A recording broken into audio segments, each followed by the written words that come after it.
The benefits of cycling around London for me is saving money in travel costs, and also is the health benefits, because I cycle to work every day. You can fit that into your daily routine, get to and from work and get some exercise at the same time. I'd also say it's good for the environment. There's no pollution involved in it, and also it can be quite fun. The dangers for me cycling are competing with the traffic. We're obviously sharing the roads with vans and trucks and buses, this sort of thing. So to me, that is the problem. It's the rest of the traffic.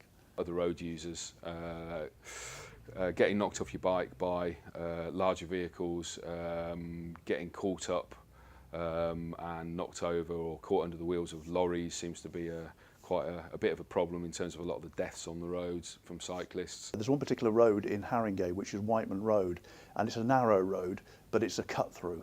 And once again, it's the traffic on that road, and it's all the builder vans at 7 o'clock in the morning who are tear-arsing around trying to get to where they're going, and so they're not particularly considerate. My personal experience of the dangers, I've seen or been past one or two fatal accidents just after they've occurred, where in both cases somebody had obviously been caught up and killed by a lorry.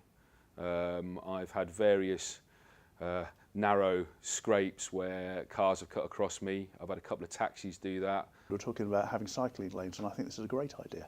I mean, if that takes me away from the traffic and we're on our own lane, then of course I'm not competing with that traffic. It's going to be great. So I certainly feel safer doing that. The problem with cycle lanes are at the moment, when you get very narrow cycle lanes, you get a lot of people who cycle particularly slowly, and you're trying to get somewhere, so you end up not using the cycle lane because you just get caught up with all the other slower cyclists and can't get to where you need to go quick enough. The Boris bikes are a good idea because it's kind of flagging up people using bikes, and this is great for tourists. So it's suggesting that they can cycle around London. I think they're really useful for people who have short journeys that they need to do.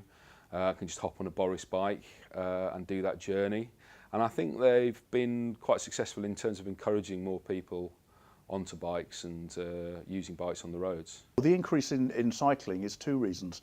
People are saving money, and I think people are wanting to get fitter. Most people in London are office workers, and of course, you don't get fit sitting in an office. All those manual jobs where people get fitter, it's not the case. So I think people are interested in cycling. There's a lot of cyclists who just have no concept of what's going on around them. They're cycling along with headphones on, you can't hear anything. They're in their own little bubble, they shoot through red lights, junctions, they nearly knock pedestrians over. And I think one of the downsides of the increased number of people cycling is there are a lot more idiots cycling. And in fact, from my experience, I've had sort of more incidents and more rows with other cyclists than I have with other road users, because just sometimes you see what they do and it is absolutely stupid.